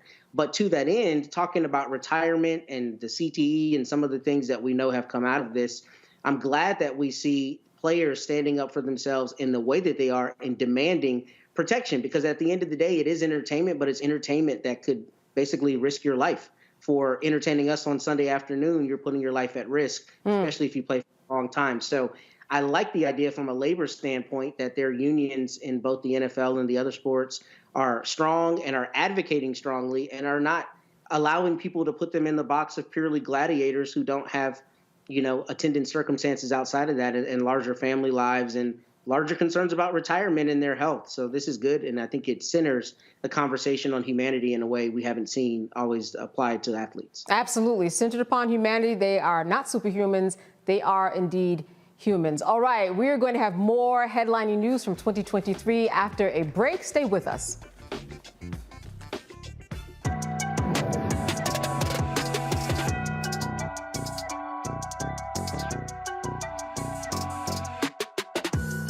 A new year for a new you. Curl Prep Natural Hair Solutions at curlprep.com is an amazing organic line for curls, locks, braids, twists, and even those wigs and extensions. Women, men, and children are loving this line. Look at this video and you be the judge. People line up to see this product in action at hair shows, and when they take a seat and try it, they don't believe it's their hair. Buy the products at curlprep.com. It works on all hair types. Use code ROLAND, that's ROLAND, lowercase letters, to get a 15% discount. Parents, remove the ouch. You will love this system because you can comb the product through your child's hair with your fingers. Seasoned saints are loving the product. It's all at curlprep.com. Use code ROLAND, lowercase letters, to get a 15% discount. You won't believe it's your hair. Don't you think it's time to get wealthy? I'm Deborah Owens, America's Wealth Coach, and my new show on the Black Star Network focuses on the things your financial advisor or bank isn't telling you. So watch Get Wealthy on the Black Star Network.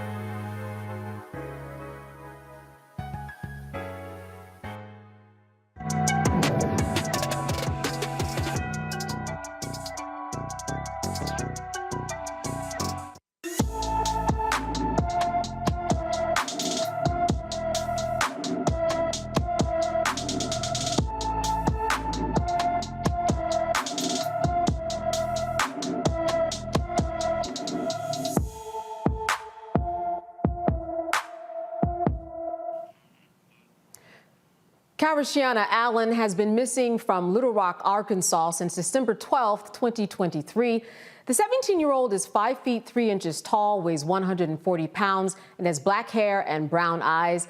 Anyone with information about Karishiana Allen is urged to call the North Little Rock, Arkansas Police Department at 501-758-1234. All right, so we are back talking about what folks were talking about in 2023. One of the most talked about stories in 2023 is the August 5th Montgomery, Alabama riverfront brawl. The Black Alabama riverboat co-captain who was attacked was charged with assault, but those charges were eventually dropped. The white people involved, they all pled guilty to harassment charges.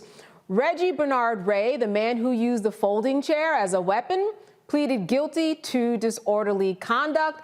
Well, this is one for the records, right? I mean, T-shirts, hats, stickers, everything came. I mean, the chair became a weapon. Why do you think this took on, I guess, you know, why people were paying attention to it, a life of its own? Why did it take on a life of its own, Michael?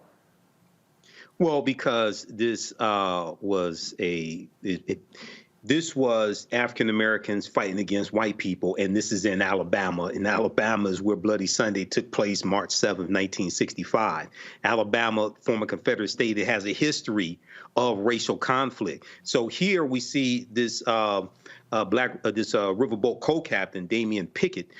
We saw him doing his job, okay, and we saw these some of these white people, and they were probably intoxicated, at least some of them, basically attacking him. And then we saw other African Americans come to his defense. So this became memes. This became a viral story. The story I did on this on the African History Network on our Facebook fan page got 250,000 views. So this was huge. But we have a history of fighting back. One of the books that Roland talks about here on this show, this Nonviolent Stuff to Get You Killed, How Guns Made the Civil Rights Movement Possible, by Professor Charles E. Cobb Jr. We have a history of armed resistance and fighting back against oppression in this country. So this is just a continuation of this. It was just unarmed unless you count that white folding chair. You know, what were your conversations with your friends, Matt, when you realized, wait, this is really taking a life of its own? So we talked about non-traditional sports in the Black community. My sons might need swimming lessons because that 16-year-old cat who jumped in the water and swam across the fight, that young man understood his charge. Let's first shout out to him. I think the conversations, though, honestly, you know, jokes aside, the conversations are first, it was good to see Black people stand up for Black people and just say, look, this brother is getting a bad go of it. We're going to go protect him. I mean, just getting down to it, particularly because he was doing his job. He wasn't doing anything wrong. There was no question about his authority to be there and him doing his job. And these people who were white decided to come and give him, you know, grief and then start attacking him. So the chair and some of the other things, I mean, truthfully, as a lawyer, I did see there was going to be some probably difficulty with some of the charges because of how attenuated they were from the the protection element. But watching this video infuriated me when I saw it, because this is the kind of thing that Black people have had to deal with the entire time we've been in this country. And this is the kind of thing where when it's another person, for instance, if the roles were reversed, if these were 4 Black men attacking a white man doing his job on the dock there, what we would have heard about is, quote, he's a hero, right? He's trying to just do his job. Here he is doing the right thing. And then he gets attacked by these mongrels. But in this situation, the opposite happened. Whereas the white people were the ones who did not have any course to be there doing it the way they were. And thankfully, they got what was coming to them. I mean, frankly, they started a problem that was ended by people there who were protecting this brother. So the chair, you know, maybe that's a little too far or too late in the process. But the bigger point is people there did not allow this brother to get attacked without standing up for him. And I think that's the conversation I saw most, is people saying, yes, y'all chose the wrong ones because we're about that life, number one. And number two, if I see one of my people being attacked, I'm going to stand up for them and defend them. And that's exactly what happened here. So I'm glad to see it. And, you know, Michael, and this actually reminds me of just kind of a theme that we've been talking about. And it's just Black people being at a certain place and then white people saying, you're not supposed to be here, and trying to actually manage the situation. And then it came out completely different than many of the situations that we see. And I think that struck a chord here, too. Well, they messed around and found out. That's what happened. Okay. And like I said, we have a history of fighting back. There's a history of resistance in this country, whether we talk about the Red Summer of 1919, whether we talk about Bloody Sunday in Alabama, whether we talk about the fight for voting rights, et cetera. And, you know, one of the other things that we saw here is there was a lot of pride that African Americans had when this took place as well. But it's important to understand that this took place in the same year, 2023, where the national theme for Black History Month this year was Black resistance. And there's been an annual theme since 1928. The annual theme comes from ASALH, Association for the Study of Negro Life and History. And that was the annual theme this year, Black resistance, in all of the different ways that we have fought back against white supremacy and racism in this country. So this is the perfect example of that. All right, I want to move to music right now, and the Tennessee State University's Grammy that they won, actually 2 Grammys. Tennessee State University's Aristocrat of Bands is the first collegiate band to win a Grammy Award during the 65th annual Grammys. The HBCU band marched away with not one history-making win, but 2.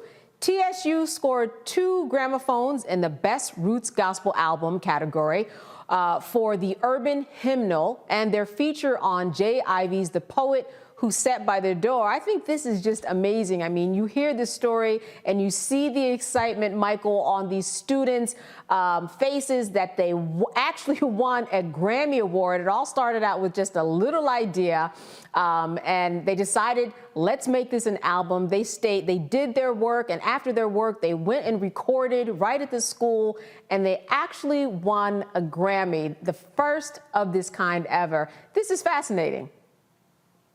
Yes, it is. And I hadn't really heard about this story, but, you know, we have a history of marching bands at HBCUs. I wasn't in a marching band, but I did play saxophone in 5th and 6th grade. I should have stayed with it. You know, my mother was disappointed when I stopped. But this is fantastic. And this could, even though a lot of these students may not go on to become professional musicians, okay, but this would probably be something that they never forget. And it can open opportunities into other professions within the music industry besides just playing an instrument or being an entertainer. Yes, you know, if you listen to it, they've got a version, Matt, on there of Wade in the Water that's just really beautiful and funky. And I think since we've been talking about colleges this evening and experiences that you can get, I mean, just look at all the things that we've talked about and how the college experience has really kind of changed since we've been there. We've been talking about the gymnastics and ice skating. As you said, you did have lacrosse at Howard, but this is really one for the books that students can be a part of a team and now claim, hey, I've won a couple of Grammys. You know that, right? First off, all hail to the bros of Phi Mu Alpha Sinfonia, many of whom are surely in that band. And I'm glad that they won this Grammy, especially because HBCU bands set the standard for all collegiate bands. If you look at PWIs, they didn't start transcribing R&B songs and rap tunes and stuff until HBCUs did it and did it well, right? That's and right. A lot of these schools now will play the things you hear on the radio when they never did it before, and that's because somebody at TSU or Fisk or Howard or wherever was transcribing our music for our people because they knew when it was played at a football game, it would get everybody hyped. So I'm really glad that TSU has won this Grammy. But even if they don't come home with hardware, any other band, this is an indispensable part of the HBCU experience. It's why people come to our games, even if they don't go to our colleges, because the bands are just so rich with musical culture and history. And I'm really glad that they walked home with those gramophones. Shout out to TSU and shout out to all the HBCU bands. We love y'all, and y'all are really so important to our culture. All right. Also in the world of music, 50th year of the anniversary of hip hop. And when we talk about hip hop and we mention anybody from, hey, Busta Rhymes to Nas to Wu-Tang Clan, you name it, these really are storytellers. These are the storytellers of our community, whether you don't like hip hop or whether you do, they are out there. I remember at the time, Michael, when it was said that hip hop, it was just a fleeting thing. And now look at this industry. When you look at a Queen Latifah or LL Cool J, there's so many people who only know them as actors. They don't even understand how they've parlayed into something else. You can go so many places when you are in this industry. Yeah, you know, this is the 50th anniversary of what we call hip hop, which is actually a culture, is not the 50th anniversary of rap. Rapping is the recitation of lyrics over music. Hip hop consists of 4 elements: MCing, breakdancing, DJing, graffiti. The 5th element was knowledge. So those are basically the 5 elements of this culture that we call hip hop. Some people dispute that date. We know that party did take place August 11th, 1973. Some people dispute that as whether that's the real origin or not. A lot of times you can't put an exact date and time on something like this. But what's even more importantly, and a lot of the legends of hip hop have come out to criticize the negative corporate controlled hip hop that's out today, especially the exploitation of African American female artists. So that's something that we have to reckon with as well right now. And secondly, African Americans need to own and control our own music. We're creating billions of dollars for white corporations, but we have to own and control this music also. And Matt, I was listening to a Target commercial the other day, and it was a Faith Evans song remix. It has permeated every part of the culture. Everybody understands really who these people are. I mean, all of the leaders in the world of the hip hop and the hip hop culture, they've been adopted by everybody in the world. They have, and I'm glad that they have, because it's such an incredibly important art form. But what I think is dishonest about it is for so long they were vilified. They were vilified. They didn't want their young white kids buying hip hop records, despite the fact that they were at one point, my understanding, the largest demographic buying hip hop records, right?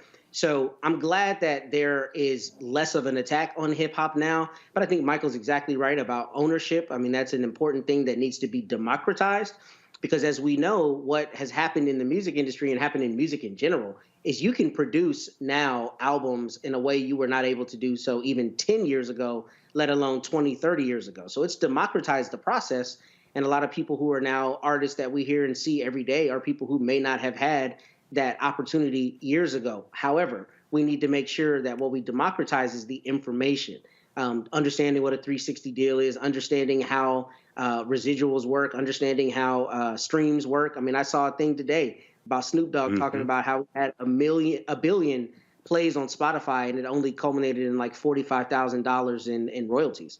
So people need to know the business so that they know how to protect not only their craft and their product, but how to capitalize upon it. Because at the end of the day, you know, we have some very talented people in our community who are making incredible music, but if they're not reaping the benefits of it, there's still a problem with that balance of power. And we need to change that by democratizing the information that they have. But happy 50th anniversary to hip hop. I gotta say, the album this year was Michael from Killer Mike. If you haven't listened to it, listen to it. It's ridiculous. Oh, wow. Thank you for that recommendation. I was listening to an interview with Busta Rhymes the other day, and he was talking about how he went to the Apollo.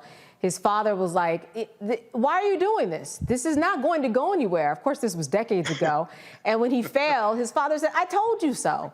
Why are you doing this? And he said he wrote a note on the wall of his bedroom, and he laid out exactly what he was going to be, and then he ultimately became that. And the reason I bring that up is because this is a career, right? We're not just talking about being in front and on the mic. We are talking about writing and publishing. We're talking about licensing, and it's just a huge arena that, as you said, Matt, now people can be more in control of it, generally speaking, much different than it was, as you said, even just 10 years ago.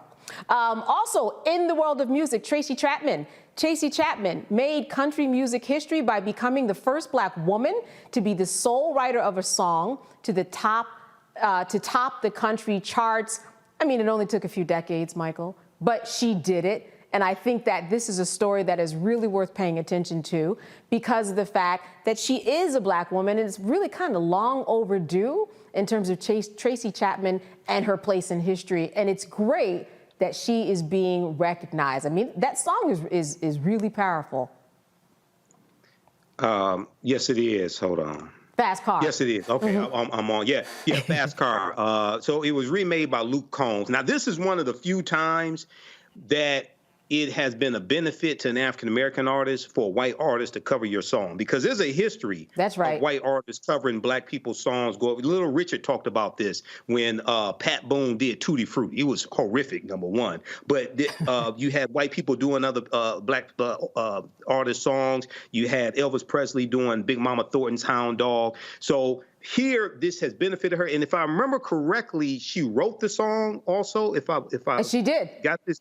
Yeah, she got okay. So she makes money from that as well. Oh, absolutely. It's different than just performing a song and a white artist covers it. So this is big for her, and this is the first time this has happened. And she's been able to get back into mainstream media and introduced to another generation who may not have known about her. Absolutely. Really, really a timeless song. All right.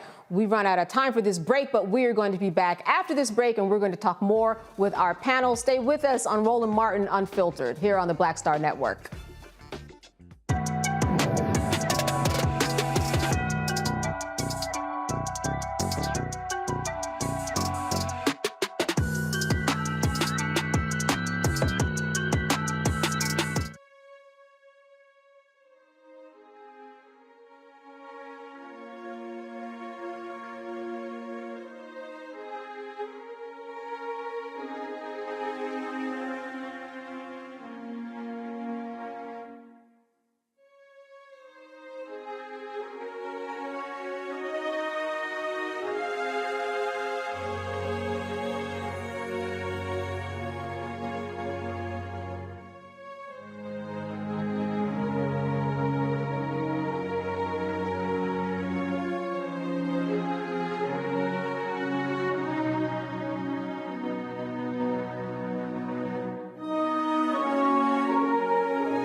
All right, we have covered quite a lot of ground here as we talk about the year in review and the headlining news of 2023. We have a couple of minutes. I want to make sure we go to our guests for their predictions for 2024. Michael, I'll start with you. What are some of your thoughts about what you expect to see in 2024 and why you think it probably will happen? Well, this is going to be a crazy election year. Watch out for deep fakes because of the AI technology that's available right now, number one. Number two, you're going to see probably at least one trial dealing with Donald Trump take place.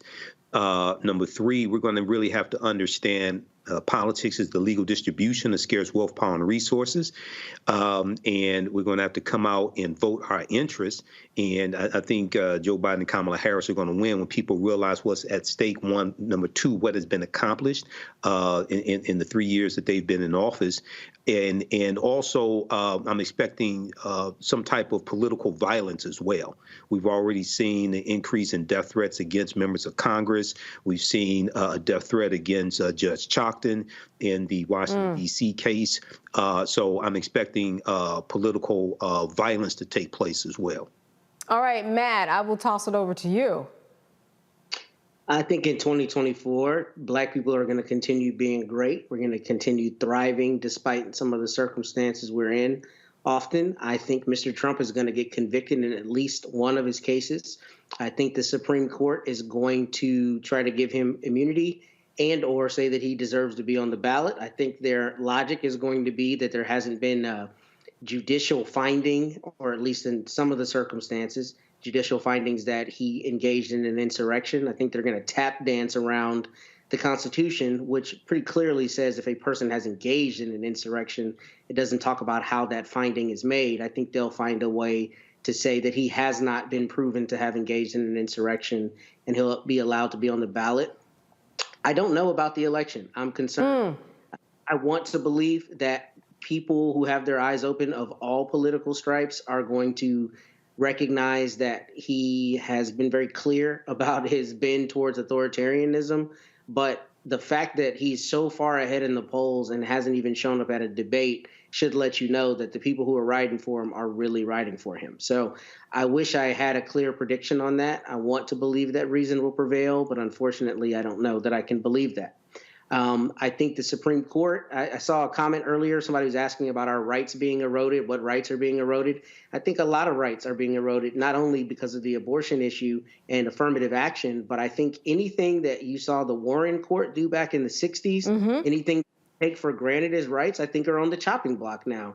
And I think that's the case because there are people who believe in originalism and textualism who say that's not inside the confines of the Constitution. But the reality is we live in a world that was never contemplated by the Constitution. And unless we have, reasonable jurists who are looking at the reality of life today, we'll continue to have rulings that don't jive with reality as we know it to be. All right, I'm going to jump in, and I'm actually going to go with what you said at the top.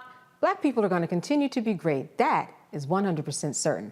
I want to thank the both of you for being with us, especially when I know that this is the holiday season.